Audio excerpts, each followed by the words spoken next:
Apocalypse 5G, l'extermination. Un film de Sacha Stone. L'âge de la 5G, ou plutôt l'apocalypse 5G, arrive. C'est du moins ainsi que l'appelle Sacha Stone dans son documentaire particulièrement émouvant et angoissant, Apocalypse 5G. La technologie 5G a été utilisée pendant la Seconde Guerre mondiale. Les fréquences 5G sont des armes militaires offensives. C'est le même rayonnement qui est utilisé dans les systèmes d'armes pour disperser les foules. Est-ce qu'on nous dit la vérité sur la 5G? Que fait réellement la 5G? Regardez le film dans son intégralité et faites-vous votre propre opinion.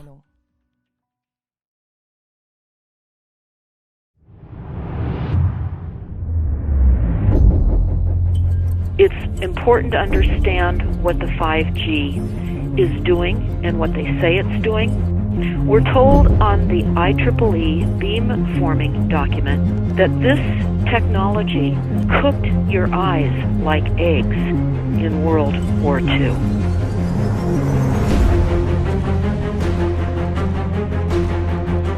And you all need to understand these are military weapons. These are assault frequencies. If you garner nothing more than that, that's what you need to know. It's microwave radiation warfare, is what this is.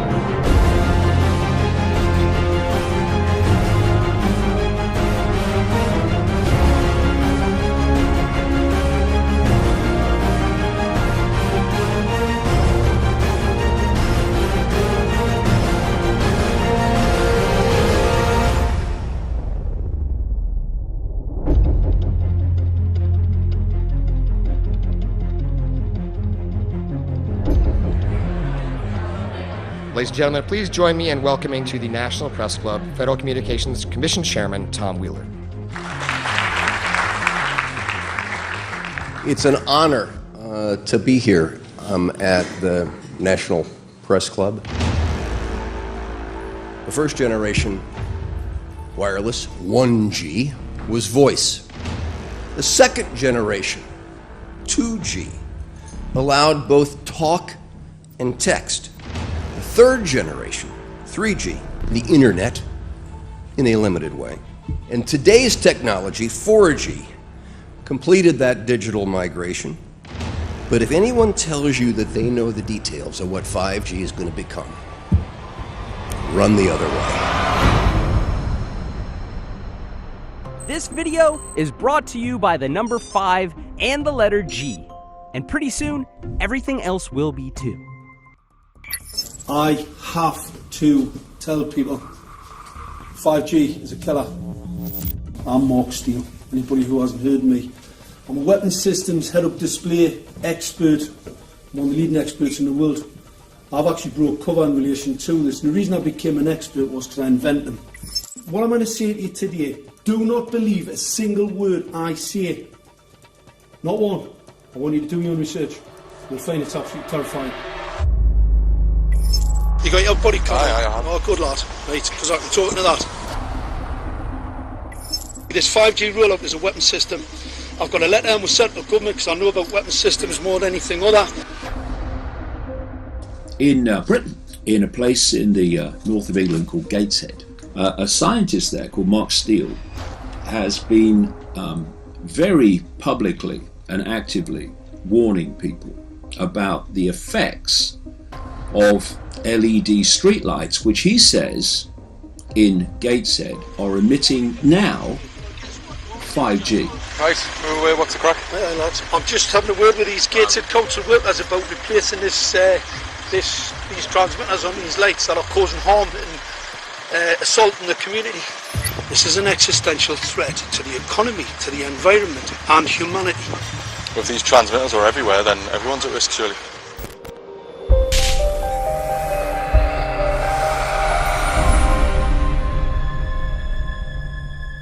There's a lot of confusion about what 5G is.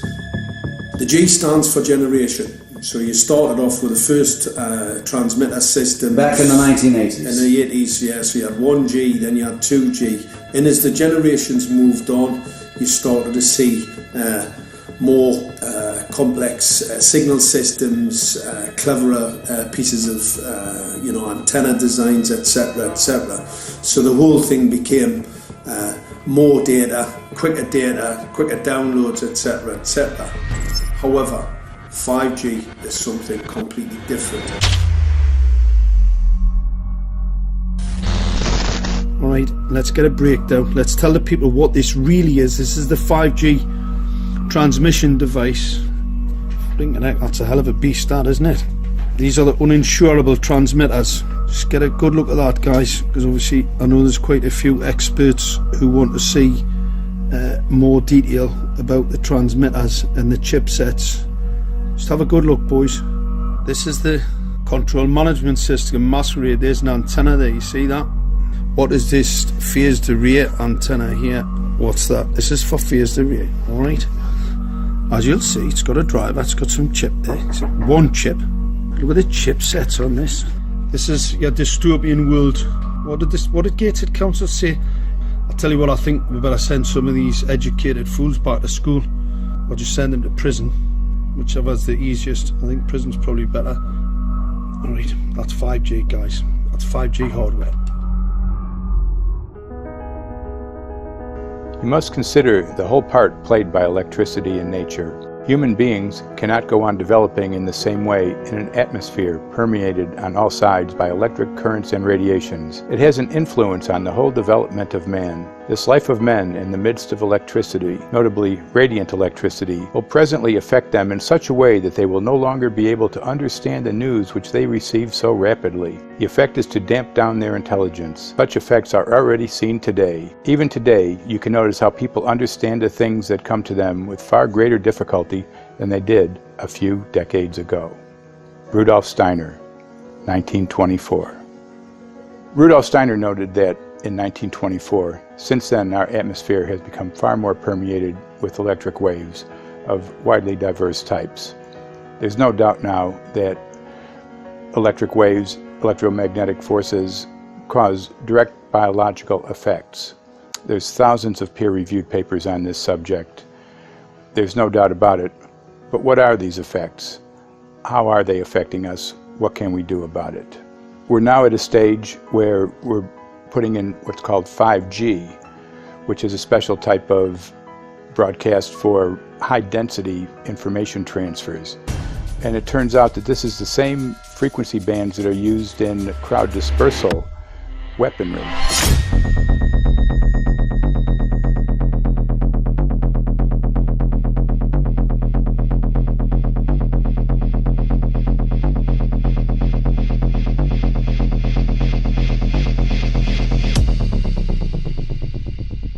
5G, first and foremost, is densification. So it's significantly more transmitters in close proximity to a human, and it is also a sophisticated, illegal, unlawful transmitter. What I mean by that is it is a high gain dielectric lens antenna, and what that allows 5G transmitters to do is to 3D map its environment in your home. The 868 megahertz frequency is specific for battlefield interrogation systems, so sub-gigahertz. It allows the signal to travel through concrete brickwork with ease, and it can actually data gather. It is a target acquiring system. Phased array is basically radar off the battlefield. It is extremely good at identifying targets and being able to lock onto targets.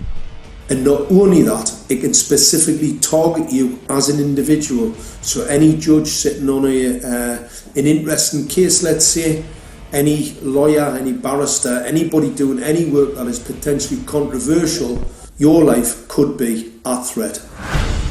So the antenna design that you currently have on top of these LED streetlights, masquerading as a control management system, is basically battlefield interrogation equipment. The first phased array unit was actually called Mammoth. used by the Germans during the Second World War to identify Allied aircraft. Obviously, things have moved on significantly since then.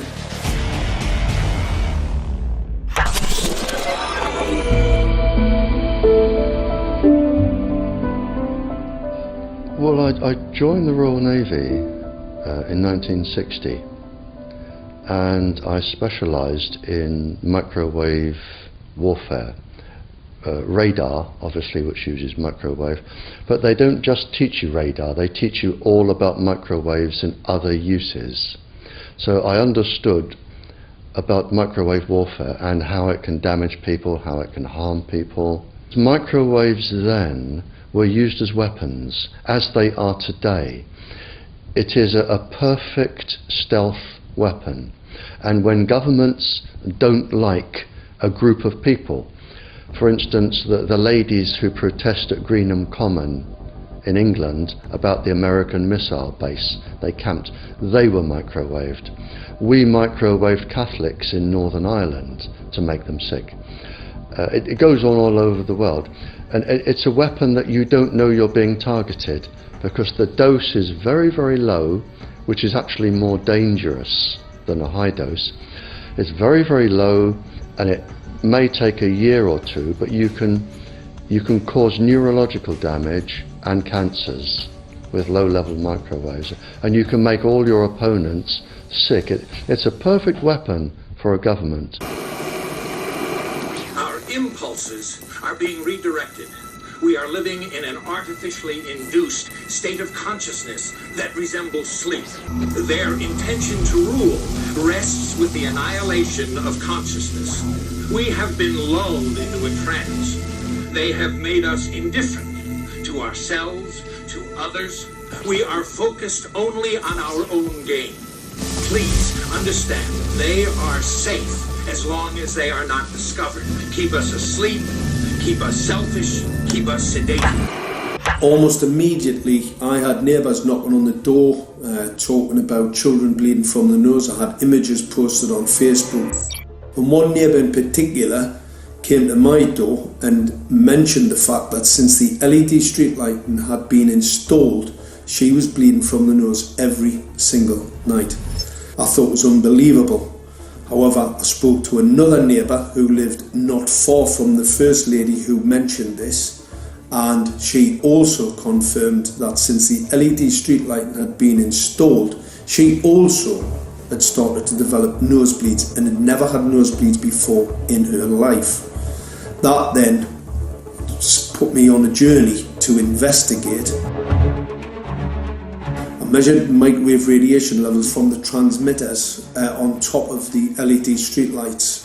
The basic 868 megahertz, it was significantly higher than the current Council of Europe 1815 resolution, which is a maximum of 600 millivolts. I've measured up to over 3,000 millivolts. 5 to 6 times higher than the guidelines. Significantly higher than the current Council of Europe 1815 resolution, which states that 200 millivolts should be the maximum. The Bioinitiative report states that it should be significantly less than that. So we've got the Council of Europe, that's, you know, the international criminal courts are stating that, you know, the learned judges have said that 200 millivolts, and I'm measuring in bedrooms in Gateshead, minimum 600 and up to 4,000. Does this mean that in 2020, 2021, when 5G is destined to roll out globally, that you're going to get those kind of readings everywhere all the time? Everywhere all the time. Worse than that? Worse than that. Yes, 5G will connect the Internet of everything. If something can be connected, it will be connected in a 5G world. Hundreds of billions of microchips connected in products from pill bottles to plant waterers, requiring massive deployment of small cells. We won't wait for the standards. Now, to make this work, the 5G build-out is going to be very infrastructure intensive. We must reject the notion that the 5G future will be the sole provenance of urban areas. the 5G revolution will touch all corners, and that's damn important. The interconnected world of the future will be the result of decisions we must make today.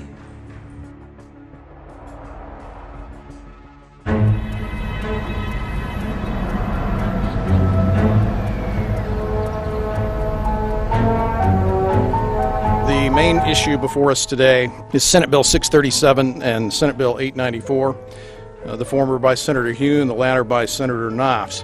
We're going to invite the first four witnesses in support of the legislation, and that would be John Jones with Sprint, David Lewis and Andy Emerson with AT&T, Neil Krevda with Verizon, and Frank Iacovetti Jr. with T-Mobile. So be straight with me. Is it true? It could be. No, well, very few cases. There was an unfortunate incident out in Iowa. Look, gentlemen, practice these words in front of the mirror. Although we are constantly exploring the subject, currently there is no direct evidence that links cell phone usage to brain cancer.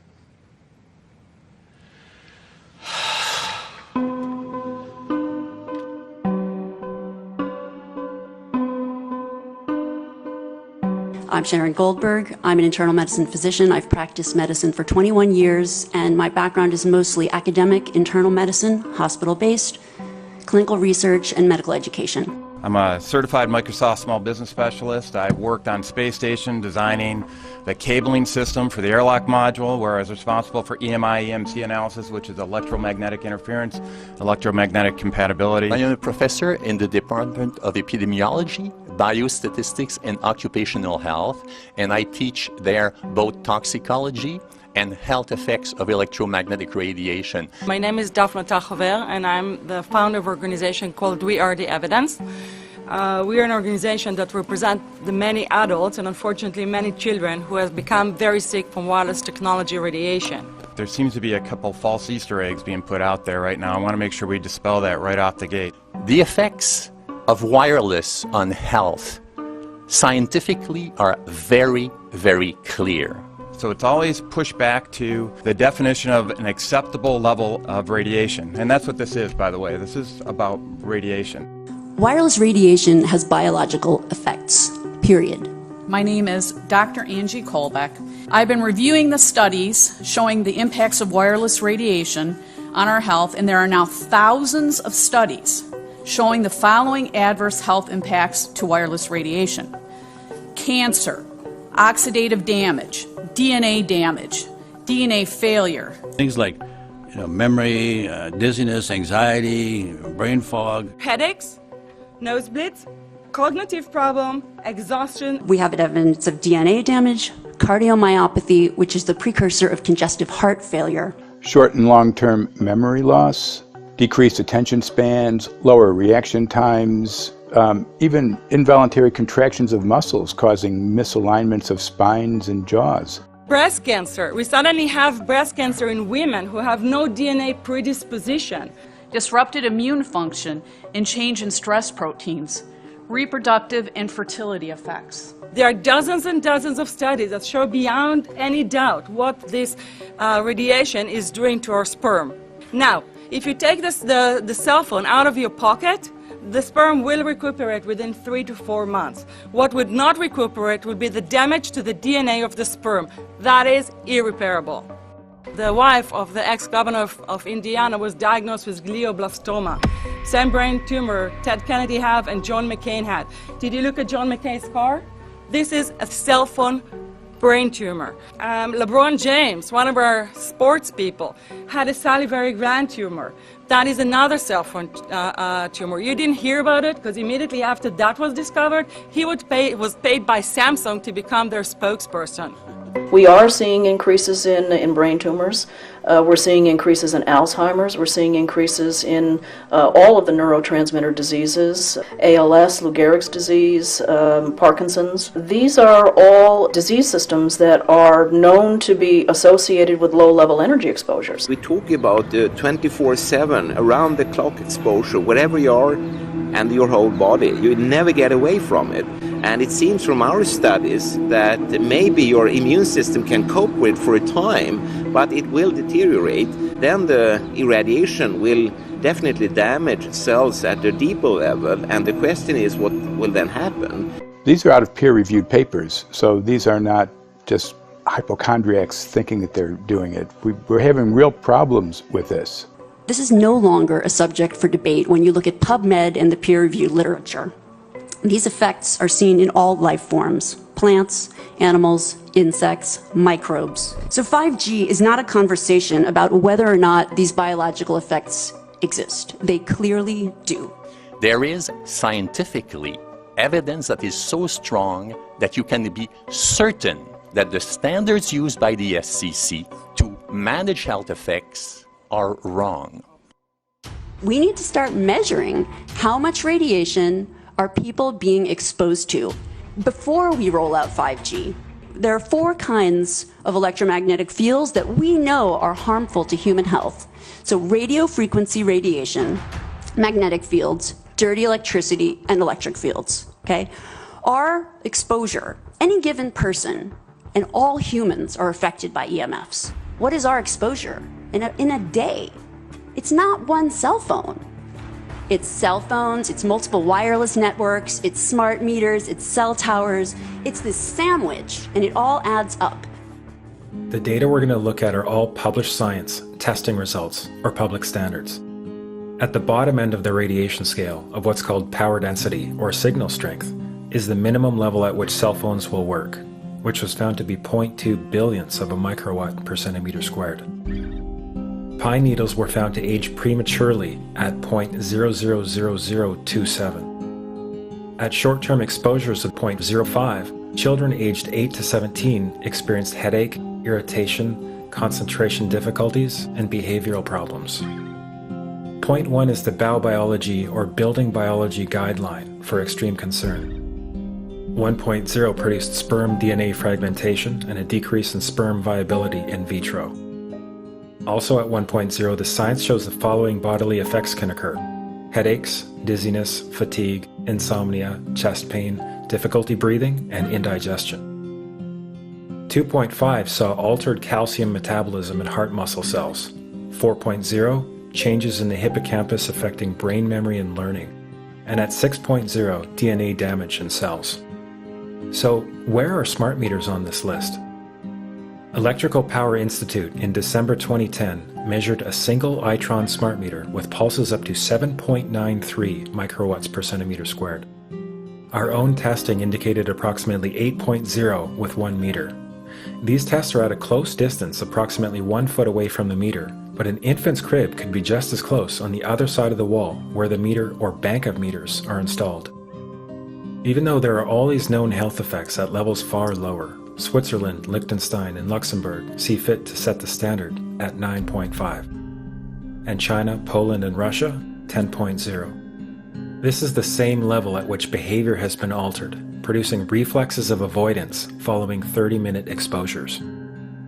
A room of 12 smart meters, very common and even a conservative number in an apartment building, tested at 19.8 microwatts per centimeter squared. This is hundreds of times higher than levels which clearly indicate harmful effects. So how can utilities and governments get away with forcing these devices on everyone? This is how. In Canada and the US and several other civilized countries, the safety limit is set at 600 to 1,000 microwatts per centimeter squared. This so-called safety limit is literally tens of thousands of times higher than levels which are known to damage health according to peer-reviewed published science.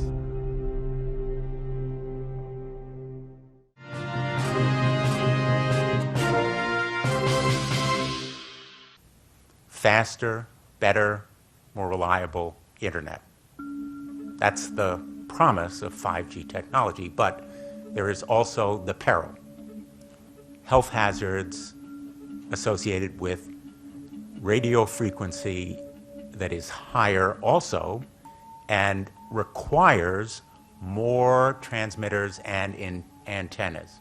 And the stark, simple fact is the health hazards are unknown. and unstudied.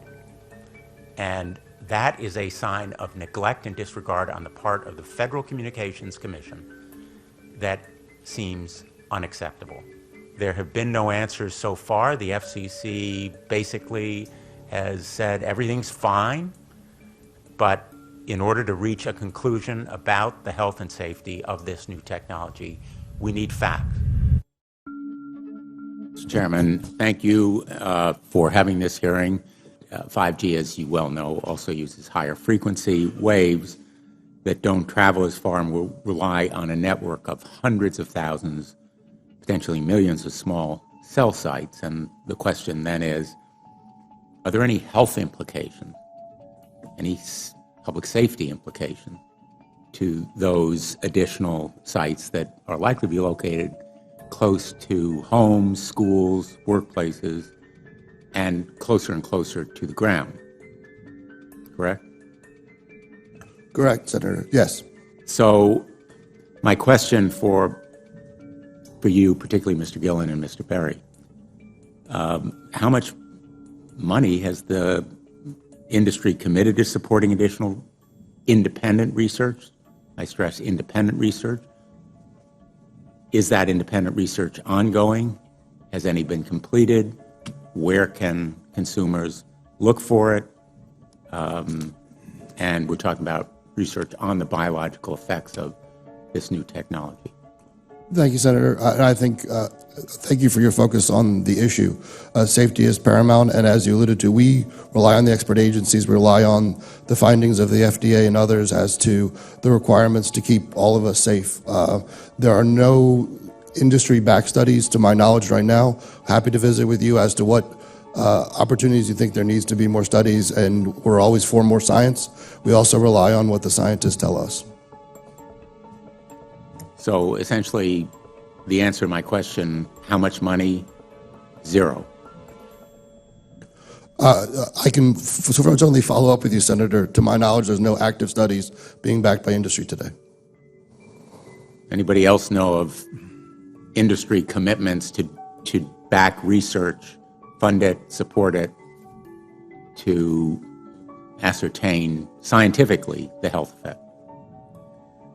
No, I'm not aware of any. So there really is no research ongoing. We're kind of flying blind here, so far as health and safety is concerned.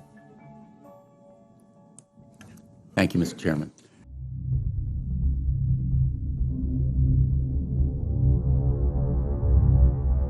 You're a trained medical professional. Yes. We don't have one on the panel.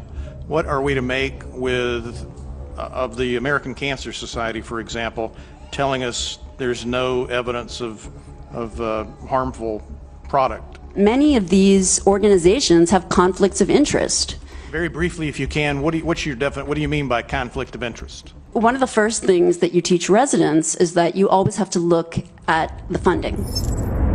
There's a tremendous amount of sponsored research by people who are hired to do studies to find no effect. And that's plagued this field in a number of countries. The radio frequency radiation work that we did was supported by Motorola.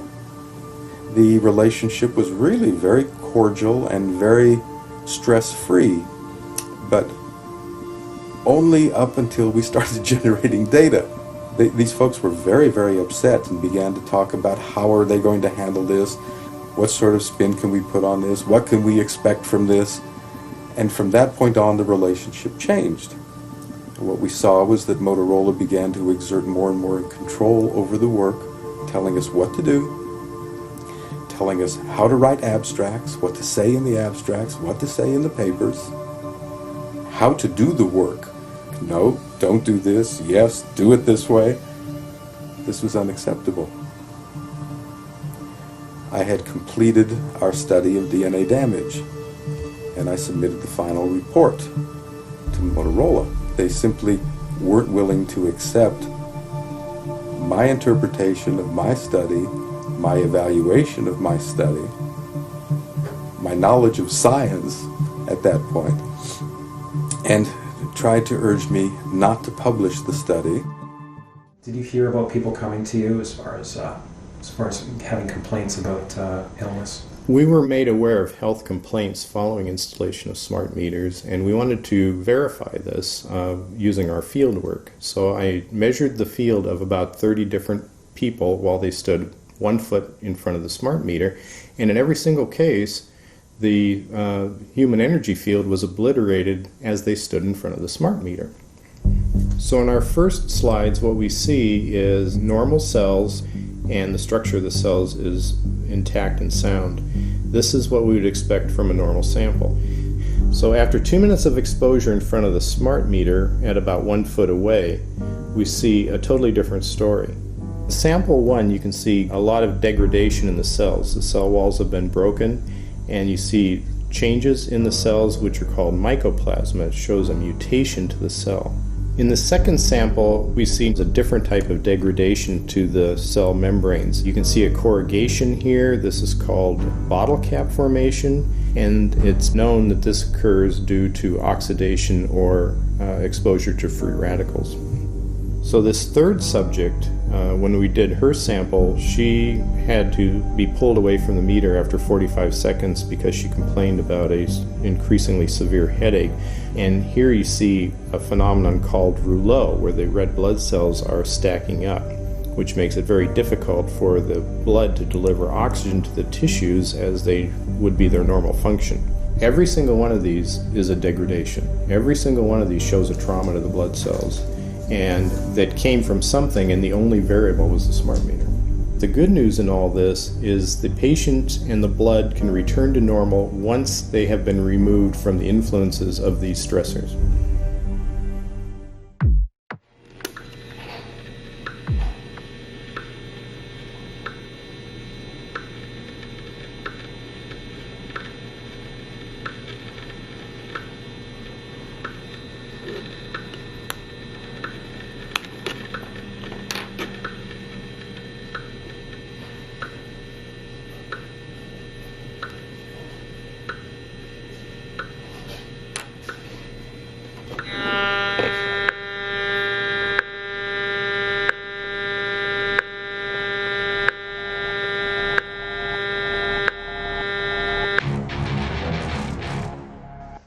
Some of the effects that we can look at, well, one thing is just our regular Wi-Fi, 2.4 gigahertz. That's in the same range as microwave ovens, which are also called radar ranges, because that is radar. 2.4 gigahertz is interesting. It's not the peak absorption rate in water for microwave frequencies, but it's at a point where it allows full penetration, because if it came in at the peak, it would prevent the insides from getting warm. So that's with basic Wi-Fi. Now when we look at 5G, 60 gigahertz, this is what they call active dispersal sort of weaponry, just to keep people back. It burns the skin. It doesn't penetrate, but 60 gigahertz is the frequency of oxygen molecule absorption. Since they have electrons that they share with each other, what we breathe is actually O2, pair of oxygen. So being bombarded with 60 gigahertz could very well impair our oxygen absorption rate in our body, and thereby the whole basis of our living system. Martin Pall says, putting tens of millions of 5G antennas without a single biological test of safety has to be about the stupidest idea anyone has had in the history of the world. So assessing all this, we have experts in various fields: military EMF weaponry, biological effects on humans, firefighters that are getting cognitive impairment by being there in them, countries that are banning these sort of technologies around schools because of the impairment to cognitive. Let's weigh that up in light of what Rudolf Steiner said in 1924 about just mere radio causing the impairment of cognitive functions on people, that they can receive news from around the world, but they can't understand it as well because of the effect of the electricity. We have to say, something smells sinister here. With the 5th generation, it's actually a whole new ballgame. It's not using the same technology. They're switching to military-grade millimeter wave technology. And when you look at this technology, I mean, if you go and look at DARPA reports, come and look at some of the patents that the United States military has put out on what they can do with psychological weapons, all sorts of things, crowd control, active denial, anything you can think of, this is what they can do with 5G. So any type of military application you can think of which has an electromagnetic base, they can do with 5G. And they're putting this out blanket across the population. Ladies and gentlemen, the President of the United States. Good evening, my fellow Americans.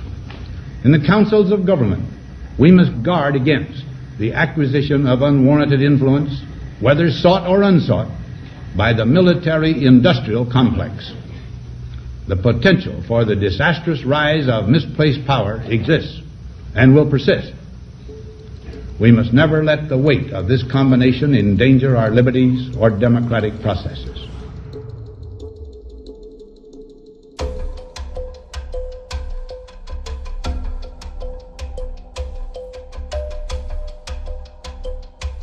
The FCC is a capture agency. They probably conducted what I believe to be the biggest fraud on the public ever conducted.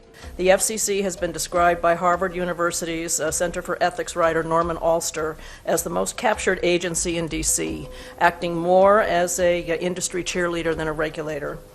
This is especially true today with 5G, where there are serious safety concerns and potentially misleading information coming from the FCC. For example, the previous chairman of the FCC is Tom Wheeler. He was the head of the Wireless Lobby Association for 14 years. Now remember, Obama told us there would be no lobbyists in his administration, so he took the biggest lobby and put him as a head of the FCC. And that's damn important.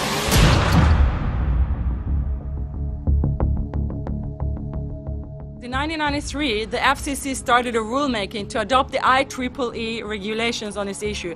IEEE is an engineer association. Why is it that we adopt regulation of engineers who maybe know how to measure this radiation when it's passing a wall, but not when it's passing a body? All our health agencies objected it, saying that it makes no sense to adopt engineer association, that they had not even one biomedical person on their team. They are effectively indemnified against adverse health impact lawsuits when the acceptable limits are higher than the limits actually shown to show harmful health effects.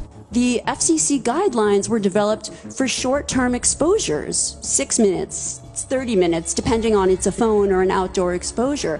And they have absolutely no connection to the biological effects that have been very clearly summarized in the Bio Initiative. So as you can see, there's a number of individuals in this room today that have serious concerns about this as regards to their health. If one of your companies decides to put one of these small cells up at a pole that's within, say, 50 feet of one of their houses, what recourse do they have to say, is there a way to move it somewhere else?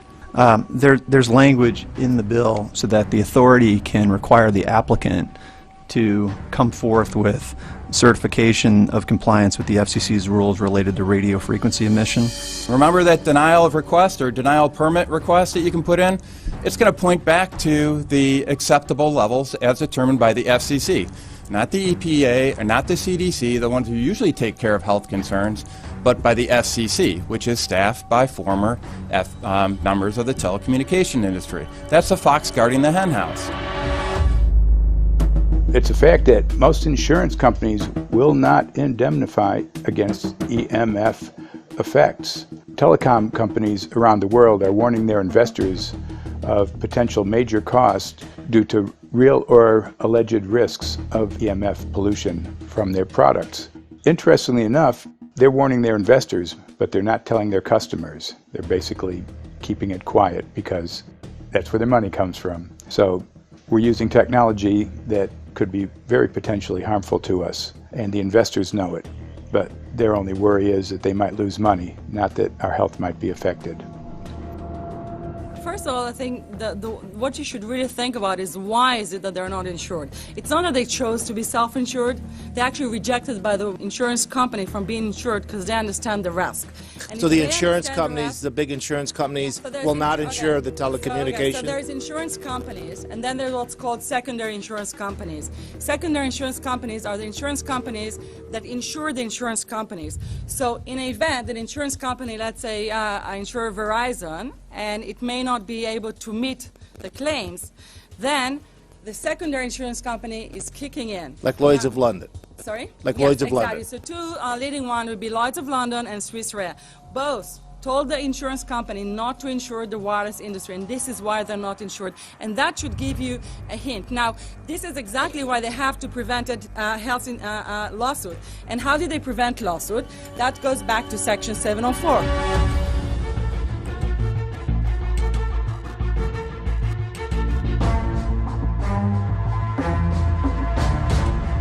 Section 704 was passed in 1996. This is how our rights in regards to health were taken away by the wireless industry. What this legislation did, it gave the power to regulate the health effects of wireless technology to the FCC. FCC is a spectrum auctioning agency. It's not a health agency. They don't even have one biomedical person on their team. And then the other thing that Section 704 did, it actually took the power from the states to regulate location of cell towers based on health. And what does it mean? It means that if they want to put a cell tower in front of your home, you cannot go to your city council and say, hey, stop, I don't want it. I just heard in a lecture that there are 10,000 studies proving that it's harmful. I don't want it. My child is sick. They will tell you, stop. You're not allowed to mention this in the city council because Section 704 says that if you will, and if the application will be rejected, the city will be sued, can be sued by the wireless industry.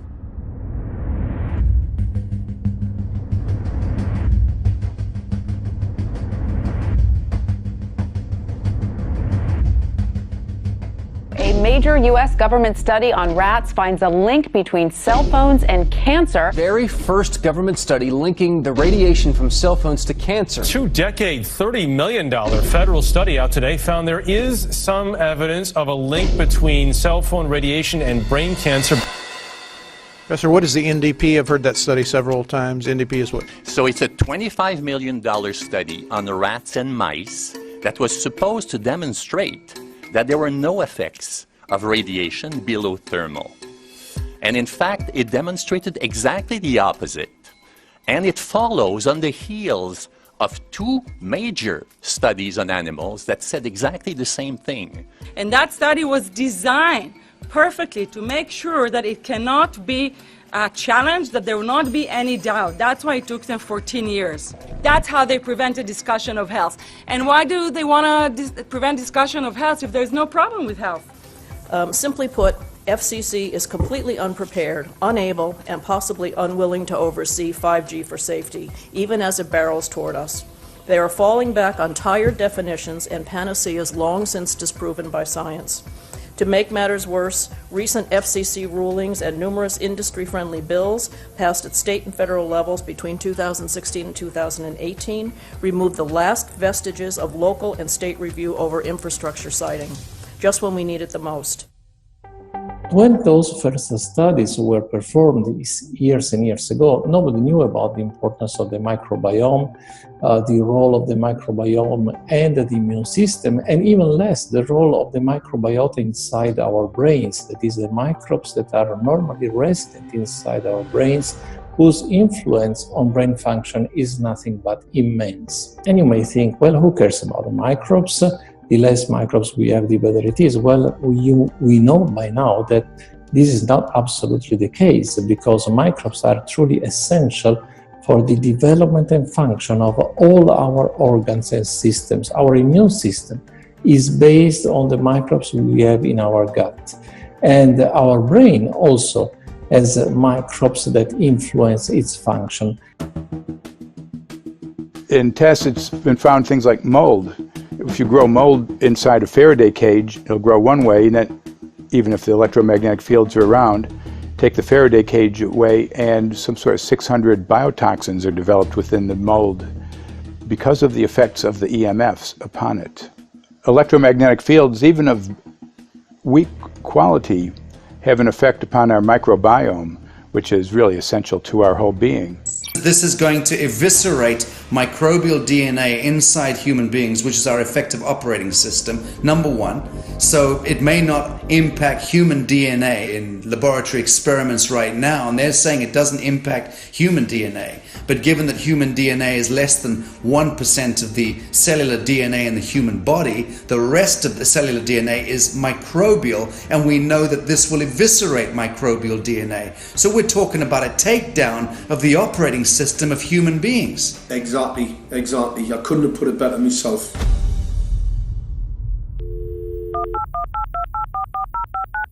John Brandt. Good morning, Mr. Brandt. Wow, this is Amanda from Virginia Hi, how are Beach. you? Hi, I've been trying to get a hold of you for months now. You guys are covering up chemtrails. No, we are not covering it. We have no reason to cover up chemtrails. Of course, you have every reason to cover it up.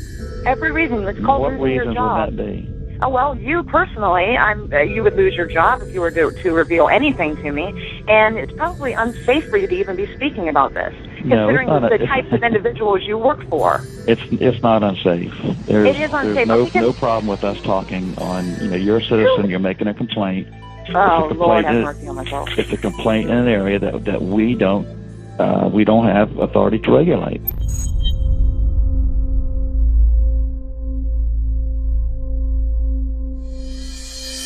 So the connection between chemtrails and 5G. It's all interconnected. The metallized particulates that would allow the 5G phased array, so basically the radar that would allow it to be able to identify you, so it can watch you, it can identify you in your own home 24 hours a day, 7 days a week. For the last X amount of years, we've been through chemtrailing, and that is now the cat is out of the box. We've had these nanoparticulates raining down on humanity for years now, impregnating our bodies, by best accounts staying inside our bodies. Those nanoparticulates, what you're saying, are building up a kind of a phosphorescence glow capability so that we can be flagged up in our homes, behind concrete and steel, inside bunkers, in the basement, doesn't matter where you are. The 5G will be able to now triangulate, map and read you, because you as a living being are impregnated with these nanoparticulates, which are acting as a kind of transmission and reception technology. It's exactly, absolutely exactly. You have to consider that DNA also works as a fractal antenna, which is able to send and receive and also to process signals under the form of radio frequencies. Well, then there is no doubt that artificial radio frequencies, such as those of cell towers, and in particular these new types of towers that have a much higher density of signals, they may somehow interfere with the ability of DNA to retain and transmit biological signals. So this is one level of danger that very few biologists are aware of. How much effort was put forward to address this, what most of these people are, or many of these people are here for, which are the health concerns? Was there any dialogue back and forth? Was there any working, was there many studies evaluated to look at regarding this area? Maybe not every person that has concerns on the legislation was brought to the table. Okay, so from your perspective, you feel that there was a legitimate amount of time to evaluate the data that the opposition would have on this? Absolutely, and I wouldn't put forth something that I didn't believe in. And I'll tell you, as I mentioned earlier, and it's been commented several times amongst the panel here, this is truly an economic development issue. Our 3-year-old, again at home, is outraged when we pull out the driveway and he's not able to access Wi-Fi.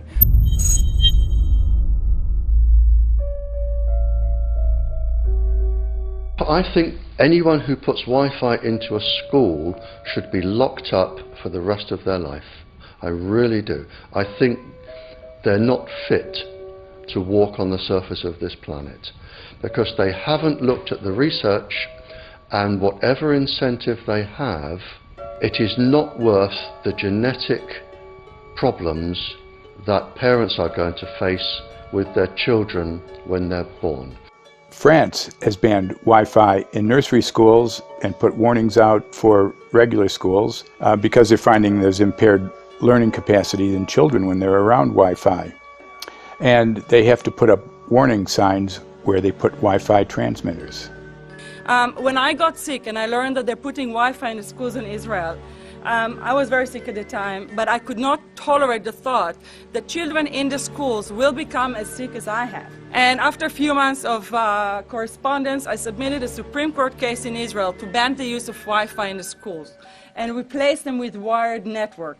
The 4 top diseases that kill our children, our young adults right now, are brain tumors, thyroid cancer, testis cancer, rectal cancer, everywhere we put our cell phones. And a lot of our children are sick and they're being misdiagnosed and mistreated because the wireless industry has put billions and billions of dollars in the past 30 years to mislead the public as to the health effects and keep the public uninformed. We are performing an experiment on children. We are exposing children to microwave radiation for 6 hours during every school day. We have had absolutely no studies looking at the long-term effects of this radiation on young people or even on adults. A considerable amount of research shows that developing brains and bodies of children are much more affected than adults. And there are clear indications of a link between increased electromagnetic fields and autism spectrum disorders. We took 10 autistic children and went back to the sleeping location where the mother was when she was pregnant with that child and compared it with the sleeping location of a mother that gave birth to healthy children. We had 10 mothers in that group, 10 mothers in this group, and in the group of the autistic children we found that the measurements that we got for the microwave exposure was elevated compared to the group of children that were normal. The fetus is affected. The exposure to man-made electromagnetic fields has become the first factor that could be isolated ever in autism that could predict autism. The 5th generation of wireless technology, or 5G as it's being rolled out worldwide without safety testing. Let me say that again, without safety testing. And how we've got scientists and doctors and environmental organizers saying, stop this. Because in terms of the effects of wireless radiation, the science is in. Wireless radiation can lead to cancerous heart tumors, brain tumors, DNA damage. Wireless radiation is linked to infertility, to autism, Alzheimer's, and more. And guess what? All the effects that I just listed, those are some of the effects that are known according to the technology that's being seen today. First of all, you have to know that we know that the other EMFs that we're exposed to are already known to be health risks. And basically that 5G, because of the frequency that's going to be used and because of the extraordinarily high pulsation levels that will be used, is a much bigger threat to our health than the things that we already have, which are very substantial threats to our health. We're not just talking about the intensity. We're talking about the frequency and the very high level of pulsations. There's a huge literature which shows that pulsed EMFs that pulse up and down very rapidly, are in most cases much more biologically active than our non-pulsed EMFs. Every single wireless communication device communicates via pulsations, but the industry completely ignores this issue. The problem with 5G is that they're planning to put out tens of millions of these antennae all over the place without doing one single biological safety test. Are you implying possibly that we, the consumers, are the guinea pigs since they haven't really done tests to see the effects in a smaller setting? I mean, that's not an implication, it's a statement. We are, yes. Cancer is not the main concern that I have. I'm really concerned about sperm count and about effects on pregnancy. How many of you know that 1 in 6 American couples is unable to have a child when they want to? How many of you know that last year the birth rate in this country dropped the most that it ever has in recent history, 3% in a single year? People look at the sperm, people use cell phones, and the sperm, usually sperm swim, and they swim straight. But if you expose them to radio frequency, mobile phone waves, they swim in a circle. Studies have been done here in Australia, taking sperm from healthy men. And one test tube gets exposed to cell phone radiation, and one test tube is not exposed to mobile phone radiation. And then the results are evaluated. And this is a measure of vitality. We measure how well the sperm swim. This is a measure of motility. This is a measure of mitochondrial DNA damage. They have 3 times as much damage on their DNA if they have been exposed to mobile phone radiation. The data on that are rock solid.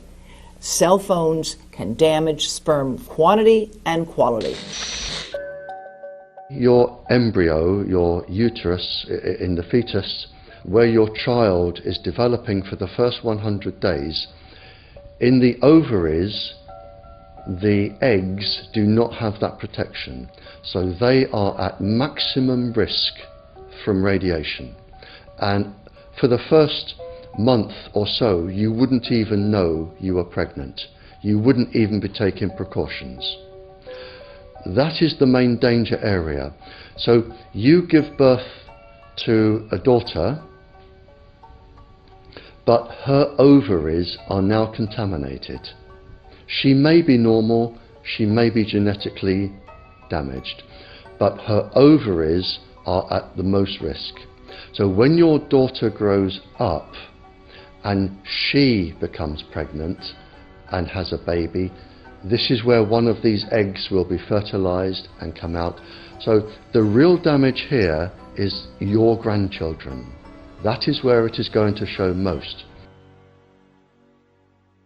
Do you think that there is a chance that within the 3rd generation of females, they may be irreversibly sterile? Not in the 3rd generation, but in the 5th generation, and that would for humans be something in the order of 150 years ahead of us. And of course, then it's too late to say that you are sorry, and it's very too late to say stop.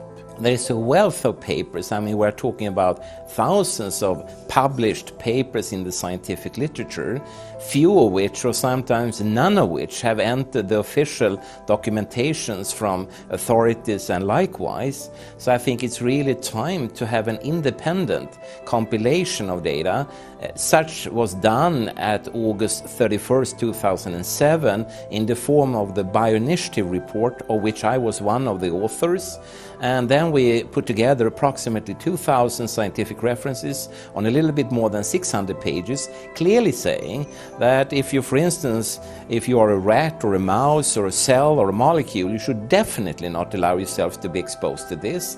And in the meantime, we have this full-scale experiment using our own kids. One interesting case, John Patterson, he was a telecommunications engineer in Sydney, Australia. Very brilliant man. For 20 years, John tested Telstra digital systems. Over the time, he realised the dangers of electromagnetic radiation. It disrupts the bioelectric system of your body, which is really your brain, your nervous system, how your muscles talk. And he tried warning of these effects through different agencies, through his company. Got all the test gear out and measured it and drew up a report, and I was immediately removed from service. Finally, in 2007, he took matters into his own hand. He commandeered a used British Army tank and went and destroyed 6 cell phone towers in Sydney, Australia, because he wanted to stop this. He was trying to make a point. The message was that how dangerous it was. You know, these people were elected by us to manage our infrastructure in a responsible manner. That is the sole purpose of government if it's going to exist at all. And if it doesn't do that, then it has no right. It is invalid. So we need to pull this infrastructure down. We really do. But in order to do that, I mean, we can't just be some violent domestic terrorist. You've got to bring this awareness to the people that these towers are doing them damage. You don't need bandwidth that fast. And they're not doing it so you can download movies quickly. They're doing it so they can track every single thing you do and bring in this social crediting system to control even everything you think. There's a story about a lady called Claire Edwards. She was a United Nations staff member, and she was warning of the potentially catastrophic dangers of 5G technology. I took the issue to the UN Secretary General, Antonio Guterres, He is a physicist and electrical engineer, had lectured on telecommunication signals early in his career, yet asserted to me that he knew nothing about the dangers of 5G. Current public exposure levels are at least 1 quintillion, that's 18 zeros, 1 quintillion times above natural background radiation, according to Professor Olle Johansson of the Karolinska Institute in Sweden.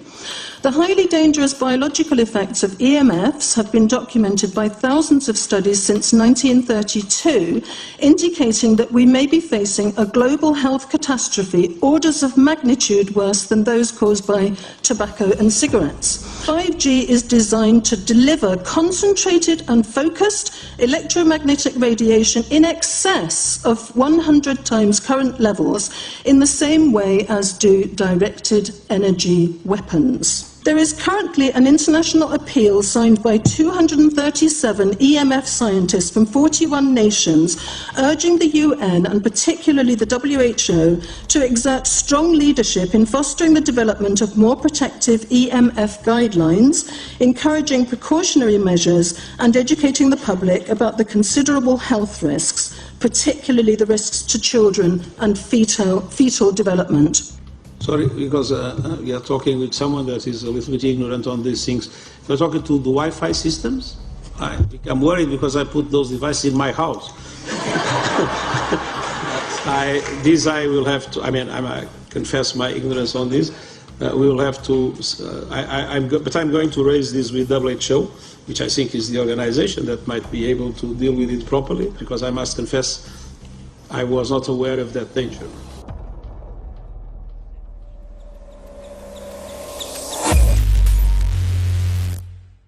In 1996, when the Telecommunications Act was passed, in it was a provision essentially that kept local officials from addressing health issue concerns when approving or not approving a cell tower. So that's correct. But then something new is happening. We've talked a lot about it on the Solari report, thanks to Jason Bond-Smith and his website EMF Warriors. But this is new. This is very, very new. So you're basically, sending out an appeal on something that in one sense hasn't happened yet. This is not just an incremental change. This is a big step up. It's a sea change. An onslaught's not an improper word. It's a bombardment. So instead of a cell tower 1 mile or 2 miles from you and you still have cell phone service, we're going to have antennas every block, and some poor soul is going to have one mounted to a utility pole maybe less than 20 meters from their home. So this kind of, invasive bombardment with this many antennas, just in 1 square mile, if you do the math, 1 per block and 16 blocks per mile, that's about 250 antennas per square mile. The millimeter wave is untested. Former FCC Chairman Tom Wheeler openly said that they don't plan to test. We won't wait for the standards. And then our appeal also addresses the fact that there's a plan to roll out 5G through satellites in low Earth orbit. So 20,000 satellites, which will cover every square foot of the planet with a 5G signal. 6, 5, 4, 3, 2, 1. Night after night, politicians and other leaders were telling Americans that Sputnik revealed that we were at great risk. Not just our pride, but our security is at stake. If Russia wins dominance of this completely new area, well, I think the consequences are fairly plain. Probable Soviet world domination. We choose to go to the moon in this decade and do the other things, not because they are easy, but because they are hard. Because that challenge is one that we're willing to accept, one we are unwilling to postpone, and one we intend to win. Welcome, everybody, to the White House. This is White House 5G Summit. My name is Justin Clark. I'm the Director of Public Liaison, and we are thrilled to have you here today. Really happy to be joined by a lot of leaders in industry, members of Congress and the Senate, White House leaders on this, and people from the FCC. Before we start, one, we are government, so don't assume we know anything, okay? I do agree, I don't know anything. I have become accustomed to giving speeches in my new position, on subjects about which I frankly know very little. And we need more cell towers and connections in Connecticut, my home state. It's ridiculous. The U.S. is in the lead thanks to our private sector as well as the work of the FCC and this administration overall. But China and South Korea and many other countries are eager to claim this mantle. We have every intention to deploy 5G first and reap the benefits of faster and more robust wireless. Yes, I hope we beat China, of course. And get to gigabit speeds and low latency, and the race has begun. Let there be no mistake.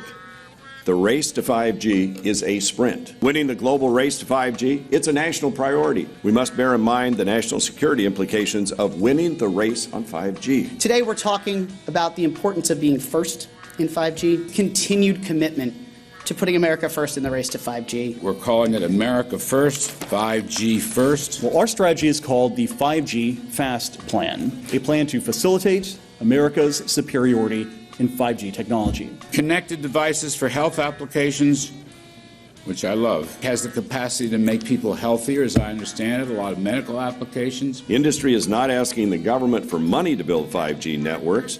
They're asking us to cut the red tape that surrounds infrastructure deployment. We cannot let today's red tape strangle the 5G future. The red tape slows and sometimes stops the building of densified network facilities necessary for 5G. As we continue our efforts to keep government out of the way so that America can continue its leadership for America to win the race to 5G.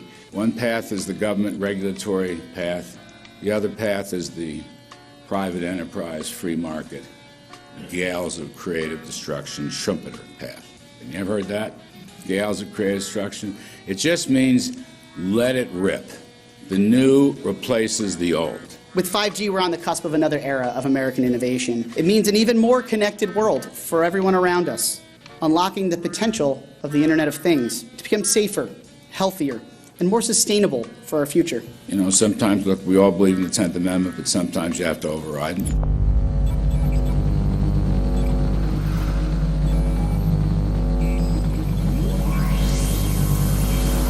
By the way, the 1996 bill permits that kind of override. We're not here to be completely heavy-handed, but sometimes you got to do what you got to do.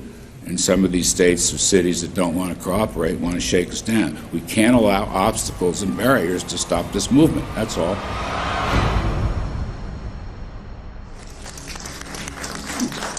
And this happened in Canada. I mean, there were some activists I was working with up there that said, well, you know, we won a victory. We got the Public Utilities Commission to allow us opt out. And I said, boy, that's divide and conquer. They just got rid of the people that were raising hell. So, you know, that's not the answer. We need to opt out everybody. An opt-out is an agreement to pay to not be harmed. An opt-out is volunteering into extortion. An opt-out says that if I don't pay you, you have the right to harm me. So that doesn't work. This is a mandate. This is being pushed down your throat by a company that is not responsive, by a government that is not responsible, and it's being done in a collusion that's designed to undermine the individual rights of individual people in communities across the country and around the world. The Minister for the Environment has a duty. His duty is primarily to ensure that there is cleaner, better, healthier environment for people in this country. It's a simple duty. He also has a responsibility in regard to science and innovation to make sure that that happens. What seems to be happening here, in fact one could say undoubtedly happening here, is he's using science and innovation to ensure that our right to life is threatened. There have been no public debates. There is no public discourse. There are no public disclosures as to why, when, how, what is going on in regard to 5G. That by itself is a breach of ministerial responsibility, and one which we really should look at in terms of a private prosecution against the ministers who have failed to protect our right to life. Okay, smart technology, smart meters, smart cars, not that smart, huh? What does smart mean? Anything that has smart attached to it, secret militarised armaments in residential technology. That's where smart came from. And smart, every bit of technology that you see today has all all being developed for either some type of battlefield, some type of intelligence gathering system, and obviously these developments have to be commercialised, and people have actually took them into their homes. The definition of a smart grid is a wireless system that will fundamentally turn every single appliance in your home into the equivalent of a transmitting cell phone. That's every computer, every television, every furnace, every air conditioner, every coffee machine, every printer, every single appliance that you have in your house will eventually, in a smart grid, have an antenna that's embedded into it that will transmit your usage data to a smart meter on the outside of your home that will then transmit your usage data to another tower receiving a usage signal that will then go to the utility company for supposedly billing purposes. Not all signals will just be about your individual use. There will be aggregate meters that will bounce signal from house to house to house within a neighborhood that will then accumulate all of the usage data that will transmit that to the utility company. Now, what that will do is that the end metering system that is transmitting all of that data will be firing an RF signal at many, many times a second, which will increase the average homeowner's radio frequency radiation exposure exponentially. This picture shows some aphids on the leaf of an orange tree shortly after radar equipment was installed at a nearby airport a number of years ago. I noticed that every few seconds all the aphids would tense up in unison and do sort of a little dance, as you see in the picture. Upon further investigation, I found that the interval of time between the activity of each dance coincided exactly with the rotation of the radar rotor device at the airport, which was a distance of approximately 14 miles. The antenna arrays create this steerable beam, which helps concentrate the energy. The beams get pointed at the user. What's a MIMO tank? Massive in, massive out. British government have got a plan to roll 400,000 out. This is so that you've got 5G in every nook and cranny, every part of the countryside, so that you can have autonomous tractors, believe it or not. However, those transmitters, these are radar. It is phased array radar. Though that radar signal sweeping the countryside will kill every pollinator, every biological structure, it will sterilise livestock, it will kill the ground, so consequently land won't have a value, obviously farmers will die, the community will be under attack. If we can't produce food, if we kill all the pollinators, we're in serious trouble. The takeaway is that 5G, the $1 trillion rollout of 5G by our friendly local government, is definitely a weapon system masquerading as a modern efficiency technology. It most certainly is, and what I put it down to, it's economic terrorism. There is no value, nil, in killing off your population, in destroying your ability to grow food, to kill all your pollinators. They may have a nice financial number on a piece of paper, but in reality, dementia, diabetes, all the things that are currently crippling the NHS, a burden on the country, illness, mental health issues, the focus of that cause can be identified and has been identified in the science. The science is proven. The epidemiological data that we're seeing on the street is now substantiating that science. The DNA inside you, the mitochondrial DNA, you can trace unchanged to your mother, her mother, her mother, right the way back to the beginning of the human race in Africa, the Stone Age.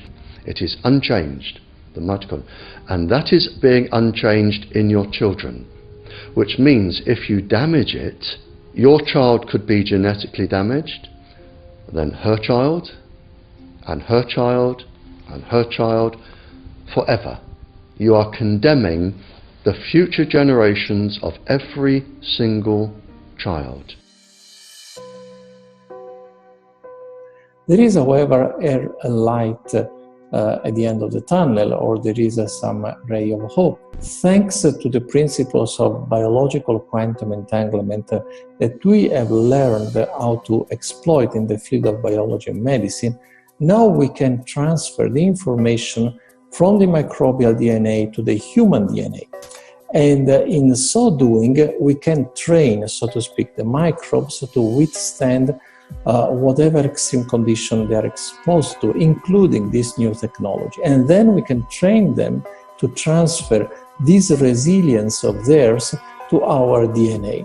So let's say that there are good reasons to be worried about the introduction of these new technologies, but fortunately, since the knowledge in the field of quantum biology, in the field of microbiome medicine is advancing as fast as potentially harmful technology, then we can exploit this knowledge to protect ourselves from any real potential or perceived danger from these new technologies. I've met with molecular and cellular biologists, with blood microscopists, with weapons development experts, frontline activists and researchers, and all the stories I'm hearing from these experts and pundits leads to the same thing. 5G is almost certainly the end game. It is an extinction event brought into our homes, into our classrooms, onto the high street, into the very cells and DNA in our human bodies. It is such a perilous threat that it is almost impossible to imagine, let alone describe. When the 5G signature goes live, it will tap into a multitude of satellites which are in geosat orbit around the surface of the Earth. Millions of surface antennas will pick up that signaling and will then scatter the signaling into hundreds and hundreds of millions of different micro antenna systems set up on street lamps and even in your home, which you're not aware of incidentally. The LED light bulbs in your home invariably contain the micro or nanotech lens flare capacitors which will receive the 5G signaling, and it will proliferate the 5G signaling everywhere by exploding the signal into billions of photons which will target everything all at the same time. This is stealth technology. This is invisible science. But what it means in simple terms is that you will be flagged up, visible, trackable inside your own home. Anywhere you move on the surface of the Earth, they will have a lock and load tracking capability over you. You will be visible to invisible masters, each one of us, all the time. Today, our governments and the corporate sector have managed somehow to infiltrate the mainframe of our civilization and are pushing through a $20 trillion infrastructural rollout without any, and I mean without any, health science running behind it. There have been no tests. Your government and your health authorities are either in collusion on this matter of genocide and ecocide, or they're just damned stupid, and I would suggest it is the latter. Shame on the technologists and the electricians who are furthering this technology in our homes, in our offices, in our streets. Shame on the legislators and the parliamentarians and the troglodytes and bureaucrats that proliferate our society today. Shame on that echelon for putting their signatures to contracts which allow the fast tracking of this technology into our homes and onto our high streets. Shame on the parliamentarians and international leadership whose wetting signatures and seals of office are sanctioning and permissioning the rollout of something which is arguably the greatest threat to humankind. Shame on each one of us who now fail to get up out of our homes, walk out of our front doors, and challenge every so-called authority who dares to violate our bodies, our homes, and our future generations.